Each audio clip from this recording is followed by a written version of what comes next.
نداء الحق صوت قد شجاني وبلغني الحقيقة والأماني وكان لي السبيل إلى المعالي ونورا للهداية والبيان. بسم الله الرحمن الرحيم. ويل للمطففين الذين اذا اكتالوا على الناس يستوفون. در سوره مطففین هم مطالب گذشته تکرار میشه، مطالب گذشته بیان میشه اما علی سبیل الترقی. در انفطار ما خواندیم که جاهایی که برای شما تعیین شده و ما هم عنها بغائبین، از اون جاهایتون غائب نمیشد، اونجا قرار میگیرید. در سوره مطففین علی سبیل الترقی الله میفرماید همه اسامی در لیست ها و در پرونده های مخصوصی ثبت و درج میشوند، در دفاتر مخصوصی. ابرار در علیین و فجار در سجین پرونده هاشون قرار دارد، پرونده هایی که برای هر یکی تعیین میشه که این را توضیح میدم. اما الله عزوجل آغاز میفرماید سوره را با گناه تطفیف و ذکر این گناه که بسیاری از انسانها مرتکب میشوند، بیشتر کسانی که به یوم الدین، به روز جزا اعتقاد ندارند و باور ندارند، این گونه حق تلفی و ظلم میکنند. ولی متاسفانه امروز مسلمان هایی که اعتقاد به قیامت دارند هم تطفیف میکنند. تطفیف یعنی چه؟ الله میفرماید ویل للمطففین، هلاکت برای تطفیف کنندگان، اونهایی که تطفیف میکنند یعنی حق تلفی میکنند. چطور؟ الذين اذا اكتالوا على الناس يستوفون، کسانی که وقتی که از مردم کیل میگیرند کاملا میگیرند حق خودشون را، یک گرم یک دانه کم نمیشه، اون پیمانه اون کیل کاملا پر میگیره حق خودش را. اما وقتی که به مردم میخواد بفروشه و اذا کالوهم او وزنوهم یخسرون، وقتی که برای مردم کیل میکنه، برای مردم وزن میکنه، یخسرون، اینجا کم میکنند، اینجا خیانت میکنند. طوری تنظیم میکنه کیلش را، وزنش را، ترازوش را، اون آله سنجش را که غلط نشون بده، به مردم کمتر میدند. این تطفیف است.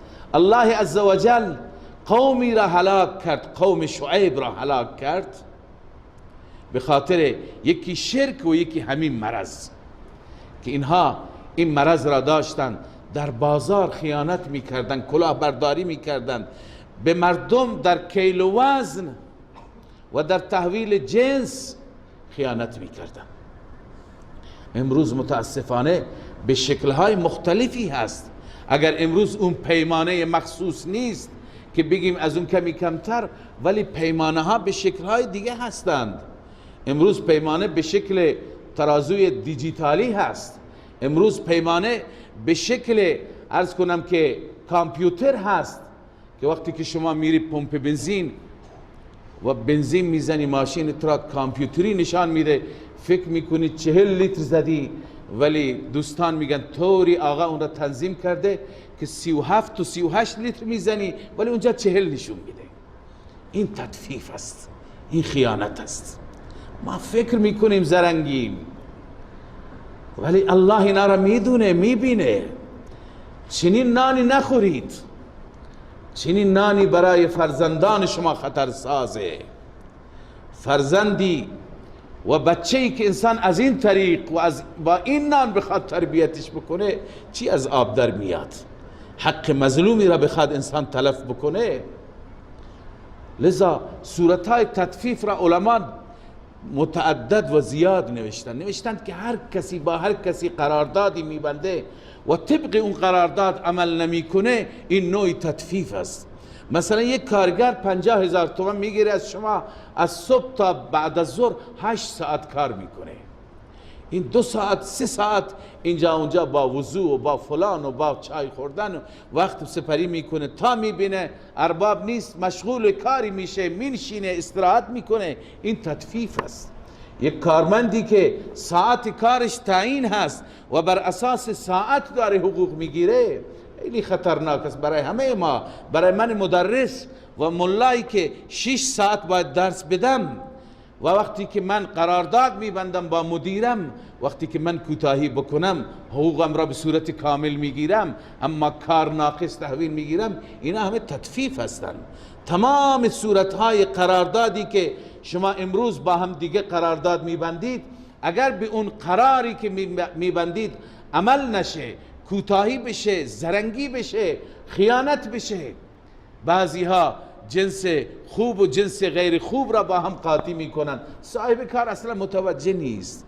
اینا همه طرف متوجه نیست، ولی الله میداند. الله در قرآن برای این نوع انسان ها لعنت میفرسته، ویل به معنی هلاکت، تباهی، لعنت برای این نوع اینایی که اینجور خیانت میکنند.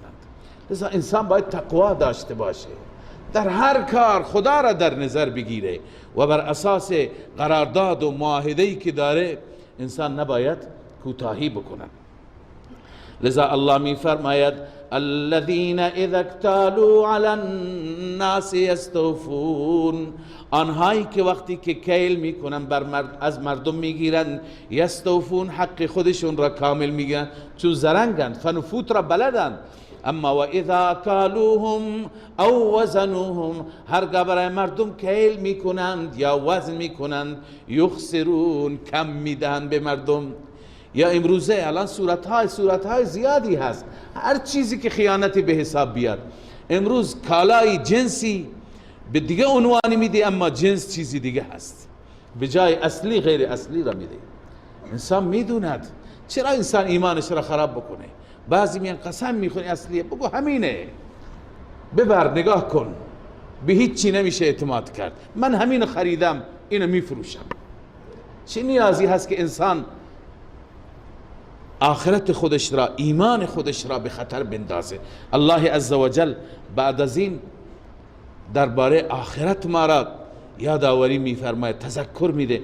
الا یظن اولئک انهم مبعوثون، آیا این انسان هایی که این گونه خیانت میکنند، آیا فکر نمی کنند که یه روز مبعوث میشن، از قبرها بلند میشن؟ لیوم عظیم، برای روزی بسیار بزرگ. در روز بسیار بزرگ این انسان ها مبعوث میشن، باید پاسخگو بشن. به فکر اون روز نیستند؟ کسی اینجا خیانت میکنه که نسبت به اون روز باورش ضعیف باشه، اعتقادش ضعیف باشه. الله در رابطه با اون روز بیان میفرماید سبحان الله، یوم یقوم الناس لرب العالمین. این تشریح یوم عظیم است. اون روز عظیم چه روزی هست؟ یوم یقوم الناس لرب العالمین، روزی که مردم برمیخیزند، بلند میشوند در مقابل رب العالمین، برای رب العالمین، یعنی برای پاسخگویی در محضر رب العالمین بلند میشن. کلا ان کتاب الفجار لفی سجین.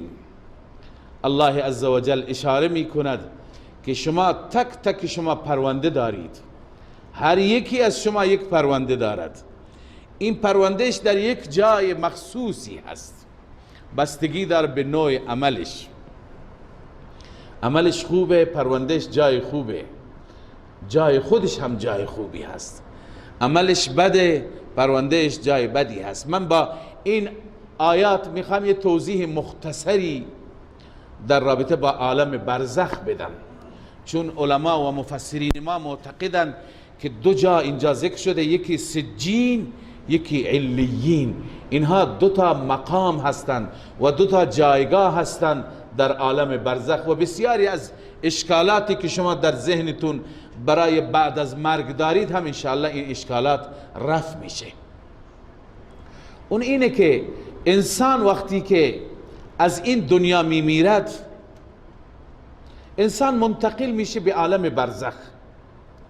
اونطوری که از آیات الهی معلوم میشه و از احادیث گوهربار رسول اکرم صلی الله علیه وسلم معلوم میشه، عالم برزخ عالمی هست بسیار وسیع که شامل دنیا و زمین و آسمان شده.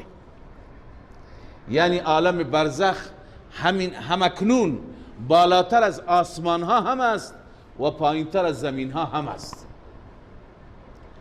در عالم برزخ درجات و جاهای متفاوتی هستند که یک درجه نامش علیین هست و یک درجه سجین هست. انسانهای نیک و انسانهای با تقوا و با ایمان وقتی که بمیرند هم پروندهشون هم ارواحشون میرن در اعلی علیین جا میگیرند، در عالم برزخ در علیین قرار میگیرند. و انسانهای بد وقتی که بمیرند هم پروندهشون هم خودشون میرن در سجین قرار میگیرن. ما در یک حدیث مفصل داریم که انسان وقتی که میخواد بمیره از این دنیا بره، اون حدیث را در کنار این آیات وقتی که قرار میدهید تفسیر آیات هم مفهوم میشه. انسان وقتی که میخواد بمیره انسان نیکی باشد، انسان با تقوا و با ایمانی باشد، صالحی باشد، فرشتگان را میبیند که به شکلهای بسیار زیبا، به شکلهای سفیران و فرستادگان زیبارو، خوش چهره، خوش اخلاق، مهربان آمدن بر بالین انسان نشستند و با انسان میخندند و تبسم میکنند. بسا انسان هم با اونها میخنده و اینها روح انسان را همونطور که دیروز خواندیم مثل اینکه مشکیزه را، دهانه مشکیزه را باز کنند و چطور آب را از قطرات آب را بیرون میندازند، به همین صورت روحش را راحت بدون زحمت بدون اذیت کردن میگیرند و این روحش را اکرام میکنند. در روایت ها میاد در دستمال نرمی این روحش را با اکرام، با اعزاز، با احترام این روحش را حمل میکنند و میبرند. هر جا که در مسیر فرشته‌ای برخورد میکنه و این روح زیبا را میبینه، چون انسان وقتی که عملش زیبا باشد روحش هم زیباست. من در روایت هایی که از ابن مسعود و غیره نقل کردم هم عرض کردم که انسان وقتی که انسان خوبی باشد روحش به شکل پرنده سبز رنگ زیبارو، مثل اینکه در رابطه با شهدا و آمده بود، در کالبد چنین پرنده‌ای قرار میگیرد. و انسان وقتی که انسان بدی باشد، چنانچه ابن مسعود در رابطه با فرعونیان فرمود النار یعرضون علیها غدوا و عشیا، روح فرعون و فرعونیان در کالبد پرنده های سیاه رنگ و بدشکلی قرار گرفتند و صبح و شام بر آتش در عالم برزخ و در قبر عرضه می شوند. لذا شکل انسان و روح انسان بستگی به عمل داره. عملش نیک بوده روحش بسیار زیبا شکل میشه. هر فرشته میبینه تعجب میکنه سبحان الله چقدر زیباست، این کیه؟ این فرشتگانی که دارن میبرن میگه این فلان ابن فلان است، این فلان بنده خوب الله است. اونها هم بهش مرحبا میگن، بهش تبریک میگن، بهش خوش آمد گویی دارن برایش و میره تا اینکه به آسمان اول میرسه. آسمان اول در میزنند، فرشتگان میگن که در را باز کنید. فرشتگان و دربانها میپرسن کیه؟ کی را آوردی؟ میگه فلان ابن فلان هست، انسان صالح، انسان نیک. اونها بهش خوش آمد میگویند، اونها مرحبا میگویند، اهلا و سهلا میگویند، ازش استقبال میکنند. این روح میره به آسمان دوم، به آسمان سوم. هر آسمانی همین کار، همین در، همین استقبال، همین خوش آمدگویی، تا که آسمان ها تمام میشن. مافوق آسمان ها در جایگاهی هست که بخشی از عالم برزخ است به نام علیین، اونجا قرار میگیرد. اونجا هم پروندهش را میگذارند، هم روحش را اونجا میگذارند که بر بهشت هم اشراف داره، بهشت را هم میبیند، در ناز و نعمت پروردگار هست تا روزی که قیامت فرا برسد. و اما انسان اگر بد باشد، انسان اگر بی ایمان باشد و انسان بدکردار باشد، اولا فرشته ها به شکل موجوداتی خشن، بد اخلاق، عصبانی و خطرناک به چشمان اون انسان دیده میشه و این فرشته ها هم باش با خشونت برخورد میکنند. میگویند که روحت را تحویل بده، نفست را بیار. اون مبارزه میکنه، آماده نمیشه، درگیر میشن. این درگیری موجب میشه که سکرات موت و سختی های موت، اخرجوا انفسکم بهش میگه، الیوم تجزون عذاب الهون.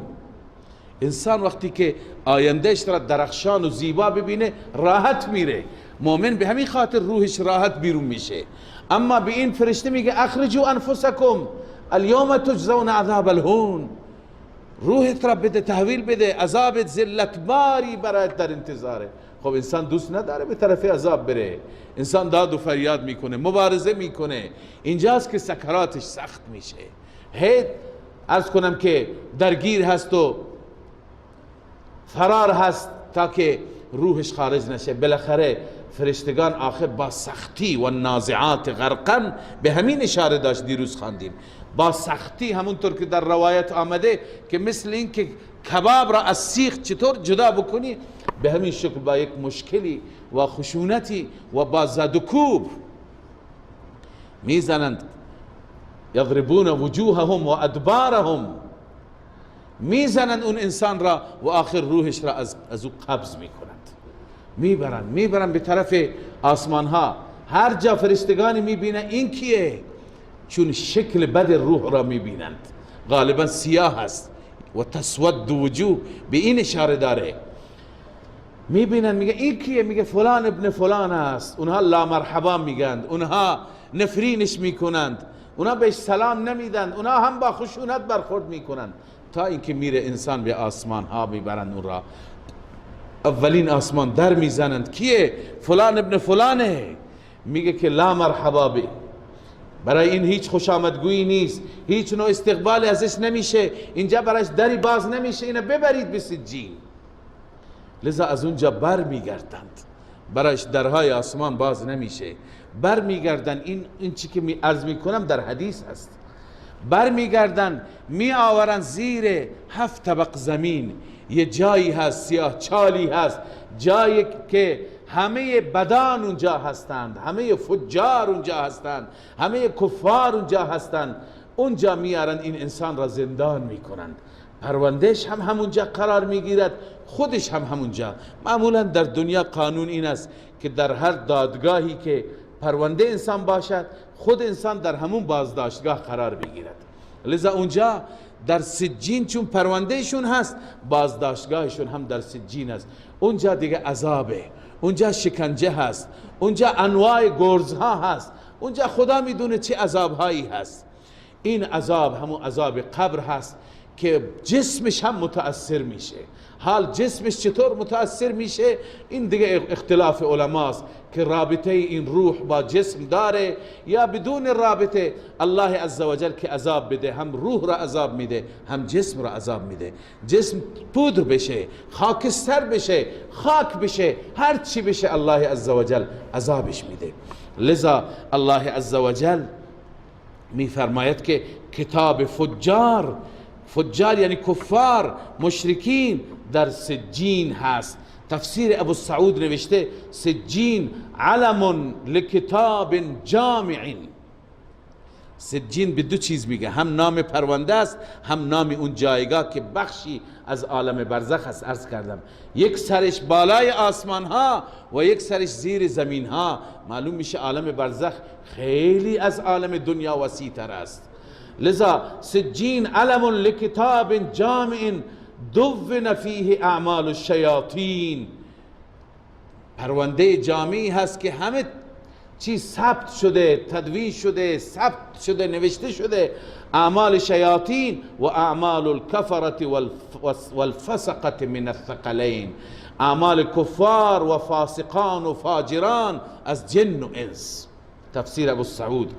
اما تفسیر مظهری گفته علامه قاضی ثناء الله فرموده قال عبدالله بن عمر و قتاده و مجاهد و الضحاک سجین هی الارض السابعة السفلی، زمین هفتم، زیر زمین هفتم، یعنی پایینتر از هفتمین زمین که فیها ارواح الکفار، اونجا ارواح کفار است، اونجا سجین است. پس این پرونده که همه چیز توش ثبت و ضبطه، بنابر قول ابو السعود این هم سجین است. اون زندان و اون بازداشتگاهی که این آقا اونجا برده میشه اونم سجین است.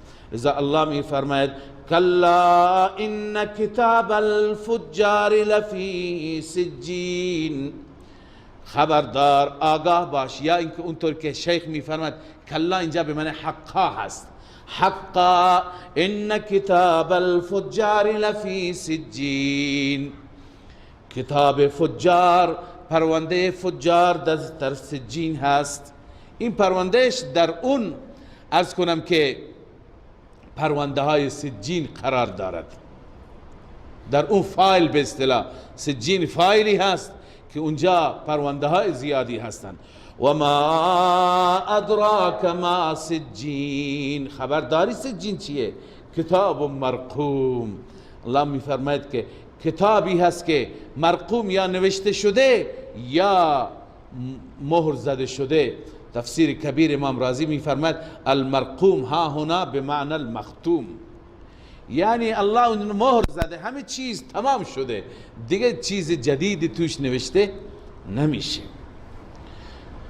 بله تو این دنیا پرونده ها را خیلی آدما پول میدن، میگه پرونده ما را بردار، فلان اعتراف را، فلان برگ را از روی پرونده بردار. پس پرونده های دنیا قابل اضافه کم هستند، فلان گزارش را اضافه بکن، فلان استشهاد محلی را ببر روی پرونده بذار. اونجا نه، اون مهر شده هست، اون دیگه پلم شده هست، اون دیگه باز نمیشه، کسی توانش را نداره، همه چیز ثبت و ضبطه. ویل یومئذ للمکذبین، هلاکت در اون روز برای کسانی که این آیات الهی را، این حساب و جزا را تکذیب میکنند. مکذبین کدوما؟ الذین یکذبون بیوم الدین، آنانی که تکذیب میکنند روز جزا را.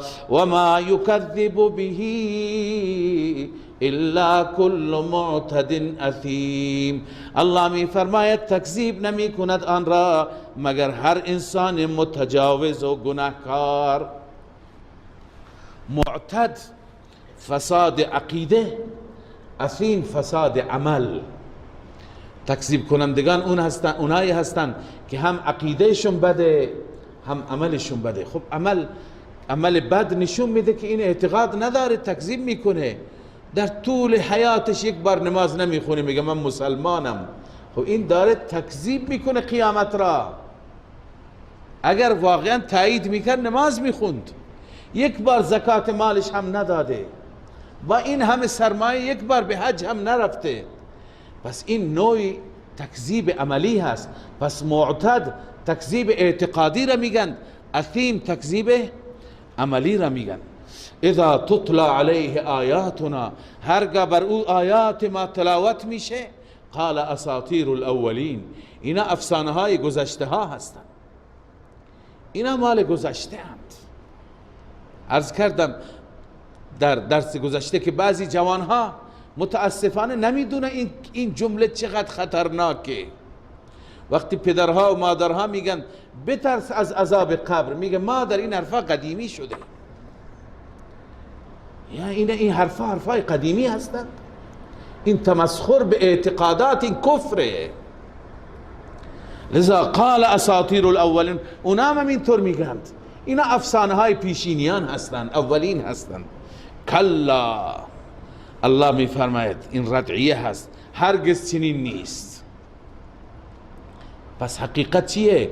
بل ران علی قلوبهم، این افسانه نیست، این داستان نیست، این حرف بیهوده و بیجا نیست، بلکه دل اینها زنگار گرفته. بل ران، حقیقتش اینه که این قلبش مشکل داره. این آیات الهی، آیاتی که درباره قیامت هستن، این آیات مشکل نداره، قلب این آقا مشکل داره. مریضی در درون خودش هست، این فکر میکنه که اینجا مشکل هست. گاهی ما اینطور هستیم نه، که گاهی مشکل در درون ماست.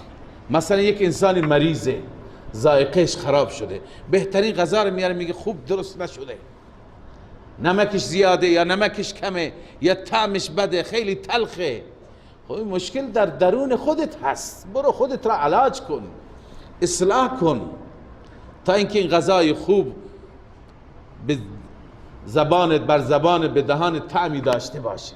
لذا اینجا عیناً الله میفرمه همینه که این انسان وقتی که این را افسانه پیشینی میگه، مشکل از خودش هست. مشکلش چیه؟ بل ران علی قلوبهم، بلکه زنگار هست بر دلهایش، زنگ گرفته بر دلش، زنگ زده. چی چیزی؟ ما کانوا یکسبون، اعمال کفریه و شرکیه، آنچه که کسب کرده. گاهی انسان عمل بد انجام میده، این اعمال اثراتش را بر قلب هم میگذارد. انسانی که همیش در فسق و فجور باشد، همیش در فساد عمل باشد، آخر دلش چنان سیاه میشه که حتی از اذان هم احساس آزاری میکنه. میگه این اذان خواب ما را خراب کردیم، بلنگوها را خاموش کنید. یعنی از نام خدا تنفر داره علیاذ بالله، ولا اینکه مسلمان باشه. پس معلوم میشه که بعضی وقت اعمالی که ما به صورت مداوم انجام میدیم، همیشه انجام میدیم، این اعمال باعث میشه که در دل تغییر بیاد. در دل که تغییر بیاد، در دیدگاه و در عقیده هم تغییر بیاد. اون وقت خیلی چیزا انسان انکار میکنه. الله نجات بده. بدعملی زیاد باعث کفر میشه آخر. لذا الله میفرماید که در دل اینها را زنگار زده. چه چیزی؟ ما کانوا یکسبون، آنچه که اینها کسب کردن، یعنی عمل کردن. لذا اگر انسان گاهی اشتباهی میکنه، گناهی میکنه، سعی بکنه زود دست بکشه. تداوم خطرناکه. ادامه دادن معصیت، اینکه انسان همیشه شغلش بشه، این خطرناک. این بعد انسان را معتاد میکنه. همونطور که اینا که با دود سر و کار دارند، وقتی که معتاد بشند، بعد از اون دیگه نمیتونن بدون دود باشند. اصلا زندگی برایشون معنا نداره. این انسان ها وقتی که خویشون با گناه و با معصیت بشه، همیشه با مشروب، همیشه با فساد، این انسان آرامش نمیگیره. امروز خیلی انسان ها هستن مریضن، مرض جنسی دارند، خدا پناه بده، آرامش نمیگیرن تا زمانی که به فساد گرفتار نشن. دیوانوار هستن. همونطوری که کسی که معتاد مشروب هست، تا زمانی که شیشه را سر نکشین آرامش نمیگیره. معتاد دود هست. همچنین انسان هایی که خوگر گناه هستند و عادت به گناه کردند، این انسان ها خطرناکن. الله می فرماید اینها دلشون زنگ گرفته. کلا، حق این است، انهم عن ربهم یومئذ لمحجوبون. این بیان ویل هم است. این انسان ها از ربشان در اون روز لمحجوبون، محرومند. یعنی از دیدار رب، از لطف و کرم رب، از فضل و مهربانی رب. اینها دیدار چی هستند؟ اینها محرومند. لمحجوبون ای لمحرومون. این عذاب روحانی هست. خدا با اینها کلام نمی کند، خدا اینها را به نظر لطف و رحمت نگاه نمی کند. ثم انهم لصال الجحیم، سپس اینها وارد جهنم می شوند، همین انسان ها.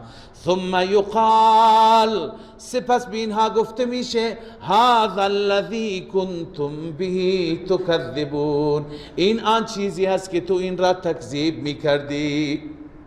این قیامت، این عذاب، این جهنم، آتش، تکذیبشو میکردی، مسخره میکردی، این همونه که تمسخر میکردی. کلا ان کتاب الابرار لفی علیین. الله عز وجل بشارت بیان میفرماید بعد از اینکه این وعید را بیان فرمود، تخویف بیان فرمود، اینجا بشارت هست، مژده هست. الله میفرماید کلا ان کتاب الابرار لفی علیین. حق این است، حقا کتاب ابرار و پرونده ابرار، انسانهای نیک، در علیین است. علیین و ما ادراک ما علیون، توضیح علیین را کاملا عرض کردم. قرآن میگه میدونی علیون چی هست؟ کتاب مرقوم. این هم کتابی هست، مکتوبی هست که مهر شده هست، پلم شده هست. یشهده المقربون، اونجا مقربون حاضر میشن برای علیین، یعنی انسانهای مقرب را اونجا میبرند و اونجا حاضر میشن، جای اونهاست. سبحان الله. ان الابرار لفی نعیم، همانا نیکان ابرار در نعمتهای خدا هستند. علی الارائک ینظرون، بر تختهای نشستند، تماشا میکنند. چی را تماشا میکنند؟ عجائب بهشت الهی را. تعرف فی وجوههم نظرة النعیم. الله میفرماید در چهره های اونها میبینی تازگی نعمت را، تر و تازگی نعمت را. بعضی انسان ها که در دنیا در ناز و نعمت هستند، انسان که میبینه احساس میکنه از چهرهش، از دست و پایش که این اصلا زحمت ندیده، همیشه در ناز و نعمت بوده. و اون انسانی که اینجا رنج میکشه، زحمت، سر آفتاب بیل میزنه، کار میکنه، اونم از دستهایش و از چهرهش و از آثار ظاهرش میدونی که چی کاره هست. لذا اونجا هم چنین الله میفرماید اینا چنان در ناز و نعمتن که تر و تازگی نعمت را احساس میکنی و میبینی، میشناسی. یسقون من رحیق مختوم، اینها پذیرایی میشوند و نوشانده میشوند از شرابی که مختوم، اونم پلم شده هست، شرابی که چیزی دیگه باش قاطی شده و پلم شده. چی چیزی قاطی شده و پلم شده؟ ختامه مسک. الله می فرماید که پلم او مسک است، به وسیله مسک پلم شده. مسک عطری هست بسیار خوشبو، ما در دنیا ازش استفاده می کنیم، ولی در آخرت الله بهتر می دوند که این چی هست که با مشروب قاطی میشه. فقط اینقدر میدونیم که مشروب خیلی هم خوش ذائقه میشه و خیلی معطر هم میشه، عطر خاصی دارد، هم ذائقه خاصی دارد، هم عطر و بوی خاصی دارد که وقتی که انسان این را میخورد، در ادامه میاد در بحث تسنیم، وقتی که انسان این را میخورد، این مشروب چی میشه؟ تبدیل به عرق میشه. از این عرق چنان بوی منتشر میشه که هر کس که اون اطراف بشه لذت میبره، عجب بوی. لذا اینها تمام به خاطر این آمیزش هاست، این قاطی کردن هاست. الله میفرماید و فی ذلک فلیتنافس المتنافسون.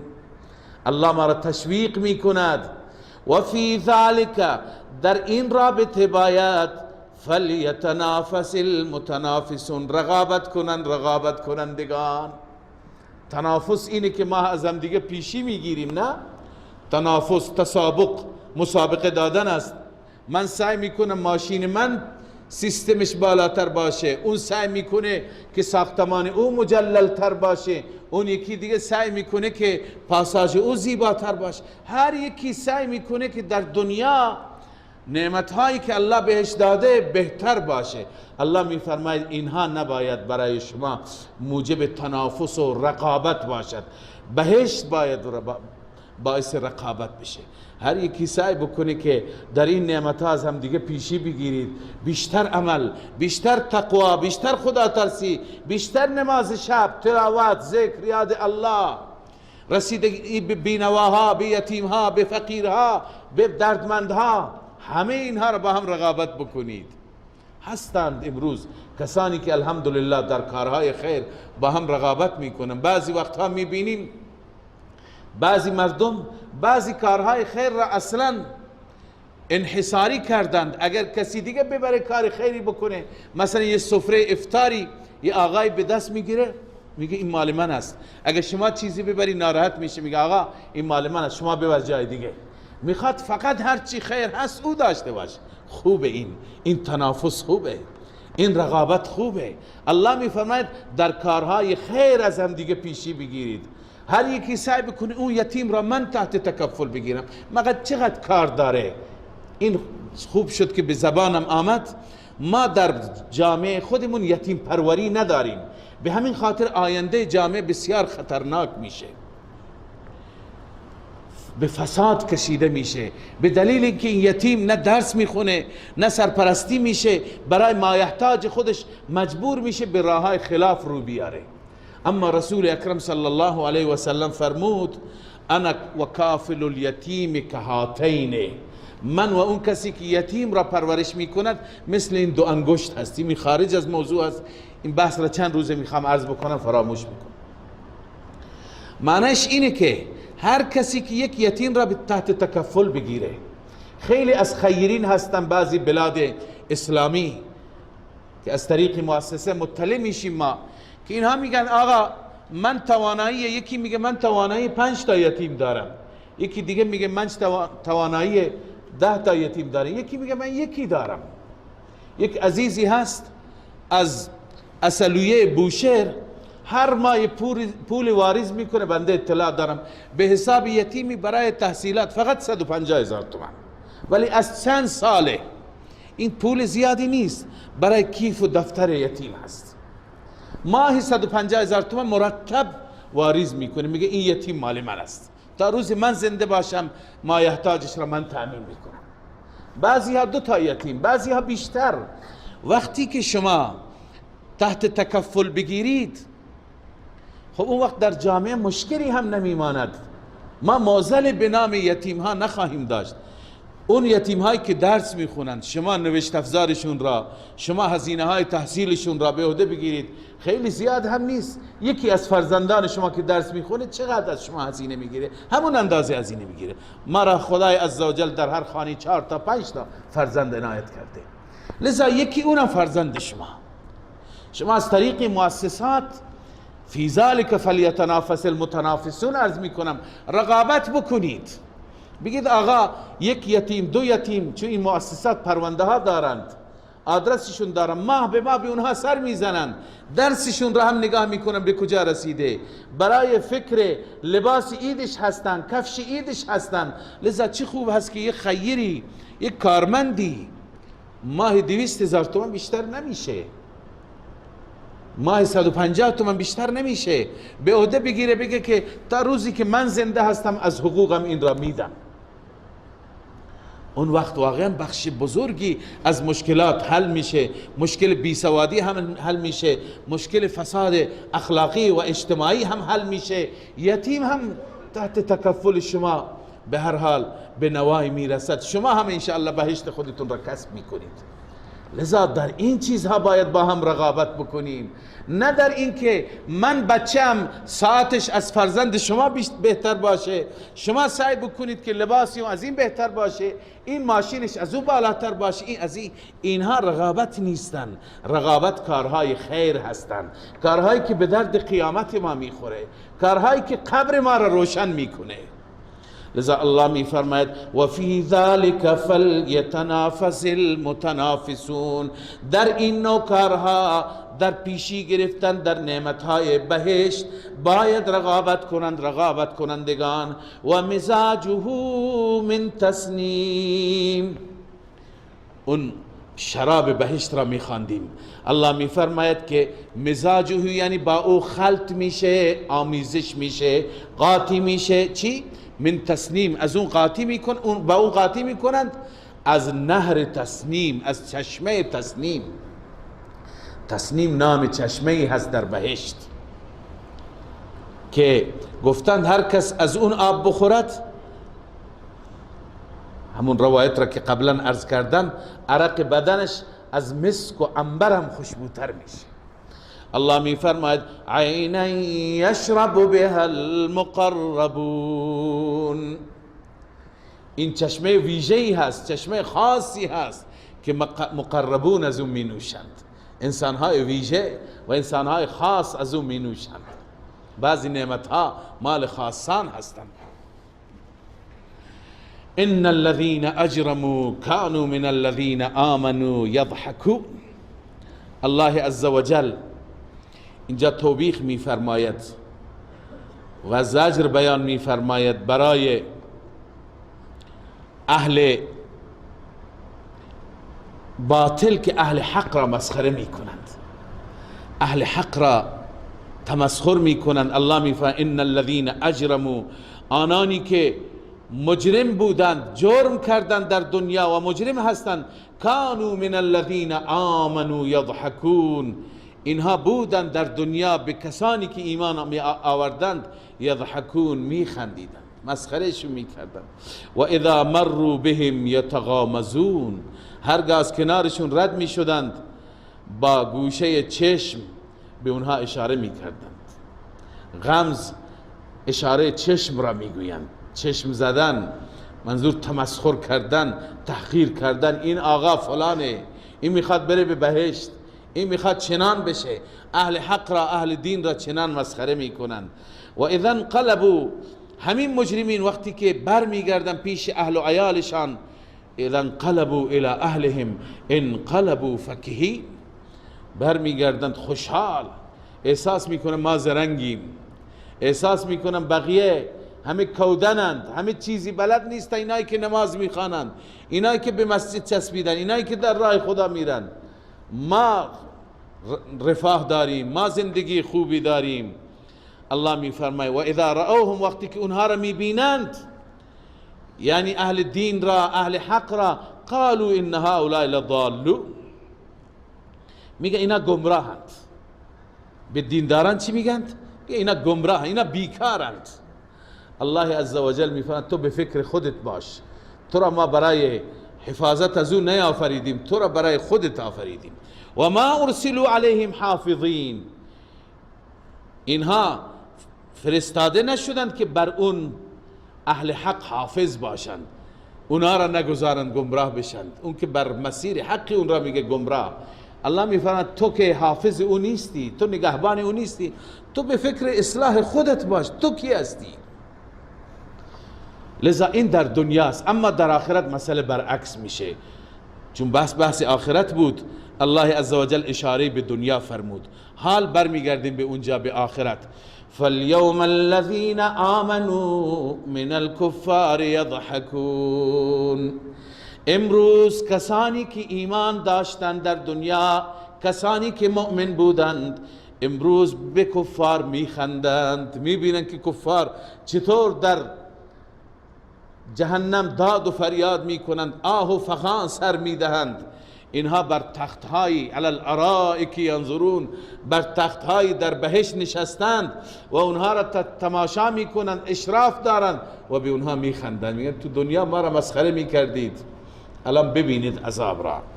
هل ثوب الکفار ما کانوا یفعلون، این هل به معنی قد هست، استفهام نیست.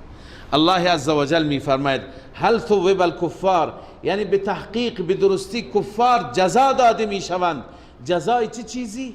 ما کانوا یفعلون، جزای افعالشون را، اعمالشون را، عمل کردشون را. ظلمی بر اونها نمیشه، ستمی بر اونها نمیشه. این جواب همون کارهایی هست که در دنیا انجام داد. بسم الله الرحمن الرحیم. اذا السماء انشقت و اذنت لربها و حقت. سوره انشقاق است بعد از سوره تطفیف، که در سوره تطفیف ما خواندیم که شما جاهای خاصی دارید، یا علیین هست یا سجین هست. حال در سوره انشقاق میخوانیم علی سبیل ترقی، اون جاهایی که هستید هم درجات متفاوتی دارید. لترکبن طبقا عن طبق، لذا درجه بر درجه، جایگاه بر جایگاه. اما قبل از اون الله عزوجل تصویر دیگر و کلیپ دیگر از قیامت و از حول قیامت و از وحشت قیامت ذکر می فرماید. الله می فرماید اذا السماء انشقت. در هر سوره یک تعبیر، یک جایی هست اذا السماء انفطرت، یک جایی هست اذا السماء کشطت، یک جایی هست اذا السماء انشقت. احوال مختلفی بر آسمان می آید. ابتدا پوست کنده میشه، بعد تکه پاره میشه. اذا السماء انشقت، زمانی که آسمان شکافته میشه. و اذنت لربها و حقت، این حکم تکوینی هست، یعنی امر رب را گوش میکند، توجه میکند. و حقت، و سزاوارم هست که از پروردگار گوش کند. معنیش اینه خداوند تکوینا دستور میده ای آسمان دیگه تمامه، ماموریت تمام شد، دیگه تکه پاره باش. و اذا الارض مدت، زمانی که زمین کشیده میشه، زمین را، اطراف زمین را میکشند تا زمین هموار بشه. لا ترى فيها عوجا ولا امتا، صاف صوف میشه. اما زمین را وقتی که میکشند، هر چی که در درون زمین است میاد بیرون. و القت ما فیها و تخلت، میاندازد آنچه که در زمین است. و تخلت، تخلیه میشه. میلیاردها جسد تو زمین است، میلیاردها جنازه تو این زمین هست. هرچی انسان از ابتدا تا انتها همه هستن، همه را الله بهش دستور میده زمین بیرون کن، بیار بیرون. در روایت میاد زمین قی میکند، قی استفراغ را یعنی مثل استفراغ که بلا تشبیه چطور یهو همه چیز میاد از معده، زمین یهو همه چیز را بیرون میزند، همه میان بیرون میافتند از شکم زمین. و القت ما فیها، اما اینجا این تعبیر است، میاندازد اون چی که در زمین است. و تخلت، تخلیه میشه، خالی میشه. و اذنت لربها، یعنی به دستور تکوینی رب گوش میکند. و حقت، و سزاوار این را هم دارد، باید این کار را بکند. حال الله عزوجل میفرماید چنین روزی میآید ای انسان به فکر اون روز باش. اینجا خدای عزوجل ترغیب میده به سوی اعمال صالحه ما انسانها را. الله میفرماید یا ایها الانسان، ای انسان، انک کادح الى ربک کدحا فملاقی. ای انسان تو زحمت کش هستی، کادح به معنی جاهد ساع، تو کسی هستی که زحمت میکشی، سعی و تلاش میکنی. الى ربک، ای الى لقاء ربک، ای طول حیاتک الى لقاء ربک، در طول حیات تو سعی میکنی به ربت برسی. کدحا یعنی زحمتی، تلاشی، کوششی تو داری میکنی. فملاقی، بالاخره او را ملاقات میکنی. این همه زحمت میکشی، آخر به ربت میرسی، در محضر رب حاضر میشی. ولی میدونی اونجا ای انسان تو بر دو قسم تقسیم میشی.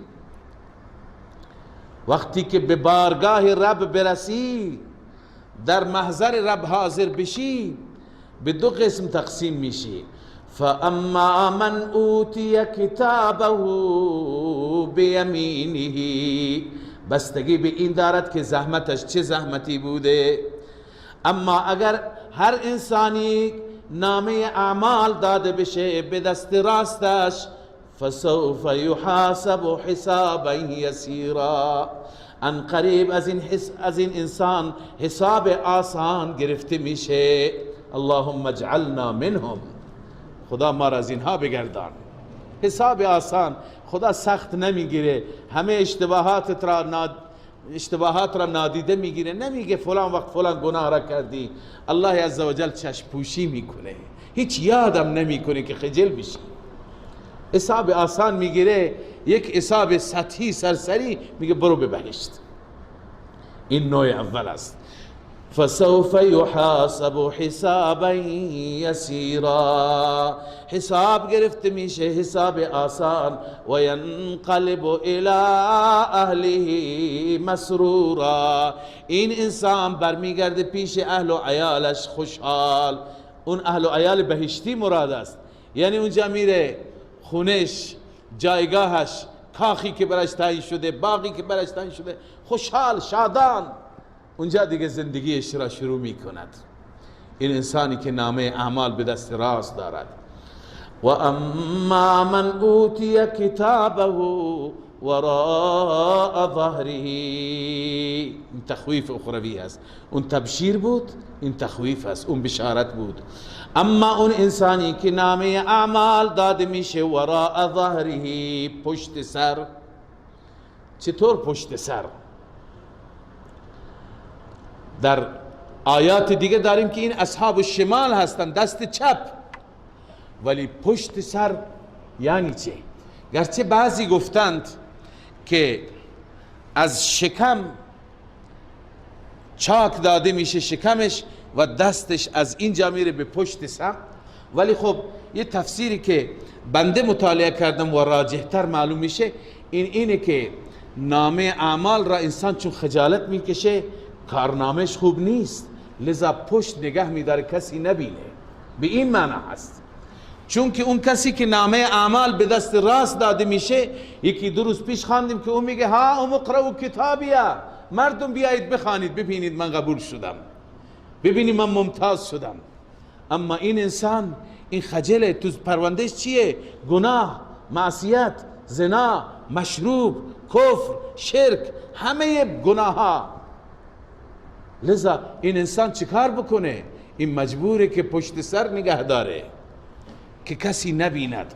لذا الله می فرماید و اما من اوتی کتابه وراء ظهره، پشت سر داده میشه یعنی خودش پشت سر میگیره. فسوف یدعو ثبورا، ان قریب این مرگ را تقاضا میکنه، میگه مرگ بیاد، تمنا دارم که بمیرم. یقول الکافر یا لیتنی کنت ترابا، دیروز خواندیم خاک بشم دیگه دوباره زنده نشم. و یصلا سعیرا، الله می فرماید که این وارد جهنم میشه، اون سعیری که آتش شعله میزند. چرا؟ سببش چی بود؟ انه کان فی اهله مسرورا، این در دنیاست. این انسان در اهلش در دنیا خوشحال بود. مگه خوشحال بودن با زن و بچه گناه است؟ به این خاطر ترجمه لفظی نکنید، ترجمه و تفسیر مرادی بکنید. یعنی در دنیا بیغم و بی فکر بود، در دنیا با اهل و عیالش سرگرم بود. به چه معنا؟ بی فکر بود. از آخرت بیغم بود، از آخرت بی فکر بود. نماز نمیخواند که به درد آخرتش بخوره، زکات نمیداد که به درد آخرتش، میگو فقط همین زن و بچه داشته باشند. حج نمیرفت، بقیه اعمال نیک را انجام نمیداد، به بقیه رسیدگی نمیکرد، فقط و فقط زن و بچه. به این معنا هست که بیغم بود، بی فکر بود. انه ظن ان لن یحور، این سبب دوم است. دو تا سبب الله ذکر کرده، عموما این دو سبب را ذکر میکنه: فساد عمل، فساد عقیده. هم عملش بد بود، هم اعتقاد و باورش بد بود. انه ظن ان لن یحور، این فکر میکرد که دیگه هرگز بر نمیگردد. لن یحور ای لن یرجع حیا، یعنی اعتقاد به قیامت نداشت. چی نداشت؟ اعتقاد نداشت. انه ظن ان لن یحورا، این فکر میکرد که هرگز دوباره زنده نمیشه. بلا ان ربه کان به بصیرا. چرا نه؟ چرا بازگشتی نیست؟ هست، بلکه رب نسبت به این انسان بیناست، همه اعمالش را میداند، همه زیر و بمش را میداند، همه خصوصیاتش را، ظاهر و باطنش را میداند. فلا اقسم بالشفق واللیل وما وسق والقمر اذا اتسق. الله عزوجل سوگند یاد میکند به احوال مختلفی در دنیا. این احوال متفاوته. یکی مثلا شفقه. شفق یا اون سپیده را میگویند یا اون قرمزی را میگن که بعد از طلوع غروب خورشید، بعد از نماز مغرب، قبل از نماز عشاء شما اون را در افق میبینید. یک سپیده هم میبینید، یک سرخی میبینید. لذا الله به اون شفق سوگند یاد میکند. واللیل و ما وسق، و قسم به شب که و ما وسق یعنی همه جا را در بر میگیره، همه جا تار میشه، همه جا تاریک میشه. والقمر اذا اتسق، و قسم به ماه وقتی که کامل میشه، ماه بدر میشه، 14 میشه. ببینید احوال مختلفی الله سوگند میخوره، چون در قیامت احوال مختلفه. اینجا شب تاریکی محض است، تاریکی خوب نیست. ماه نور محض است، این خوبه. لذا معنیش اینه اونجا احوال همینطور متفاوته. بعضی احوال تاریکه، بعضی احوال روشنه، بعضی مشکل دارن، بعضی نه مشکل ندارن. صبح همیشه مثلا کنایه از چی هست؟ کنایه از دور شدن تمام مشکلات. شب کنایه از آمدن همه مشکلات. لذا الله میفرماید لترکبن طبقا عن طبق، شما سوار میشید یعنی قرار میگیرید بر طبق بعد از طبق، یعنی بر حالت بعد از حالت، بر احوالی بعد از احوالی. به چه معنا؟ این احوال بعضی ها از بعضی شدیدترند، سختتر هستند. علامه آلوسی نوشته، البته دو تا تفسیر هست، یکی آلوسی یکی قرطبی، هر دو را میگم.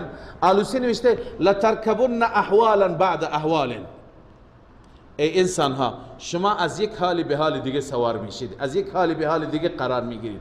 هی طبقات فی الشده، یعنی احوالی در شدت. یک مثلا قبر خیلی سخته، از قبر حشر سختره، از حشر پل صراط سختره، از پل صراط باز جهنم سختره. هی سختی بر سختی، احوال بر احوال. هی طبقات فی الشده بعضها ارفع، بعضی از بعضی بلندتر، بیشتر. و هی الموت و ما بعده من القیامت و احوالها، منظور موت و احوال موت و ما بعد الموت هستند. و بعضی گفتند، این روح المانی بود، لترکبن یا محمد. الله عزوجل به رسول الله می فرماید که شما به درجاتی می رسید، سماع و درجه بعد درجه و رتبه بعد رتبه فی قربت من الله، یعنی شما در درجاتی مختلفی قرار می، هی درجه تو اضافه میشه، هی جایگاهی تو اضافه میشه، هی به قرب خدا بیشتر میرسید. به این معنا هست لترکبن طبقا عن طبق. حال همه احوال را الله بیان کرد، همه احوال قیامت را، هم احوال خوب هم احوال بد. حال الله عزوجل توبیخ میکنه، سرزنش میکنه با وجود این شرایط چرا ایمان نمی آورند؟ فما لهم لا یؤمنون، اینها را چه شده که اینها ایمان نمی آورند؟ و اذا قرئ علیهم القرآن لا یسجدون، هرگاه بر اینها قرآن تلاوت میشه، قرآن خوانده میشه، سجده نمی کنند. چرا سجده نمی؟ این آیه سجده تلاوت است. بعد از درس انشاءالله سجده تلاوت بکنی، شما شنیدید، واجب شد. الله می فرماید هرگاه بر این انسان ها قرآن خوانده میشه چرا سجده نمی کنند؟ علتش چیه؟ علتش اینه بل الذین کفروا یکذبون. اصل واقعیت اینه بلکه کسانی که کفر کردند یکذبون، بلا دلیل تکذیب میکنند، بدون دلیل تکذیب میکنند. والله اعلم بما یوعون. این تخویف اخروی است. الله بهتر میداند به آنچه که اینها جمع کردن از اعمال. بما یوعون بما یجمعون فی الصدور من الكفر والعداوه. در دلشون چی جمع است؟ کفر، عداوت، دشمنی. الله بهتر میداند. پس ای پیغمبر فبشرهم بعذاب علیم، این انسانها را به عذابی دردناک مژده بده. عذابی دردناک در انتظارشون هست. اینهایی که تکذیب میکنند و اینهایی که در دلشون کفر دارند، البته الا الذين آمنوا و عملوا الصالحات، این بشارت و استثناست، مگر کسانی که ایمان دارند، اعتقاد و باور دارند و عملوا الصالحات و عمل صالح انجام دادند، لهم اجر غیر ممنون. برای اینها در آخرت پاداش هست غیر ممنون، یعنی غیر مقطوع، هیچ وقت قطع نمیشه، هیچ وقت پایان نمییابد. این اجر برای 10 سال و 20 سال و 100 سال نیست، برای ابدالآباد هست. الله عزوجل از این اجر بالا به همه ما عنایت بفرماید.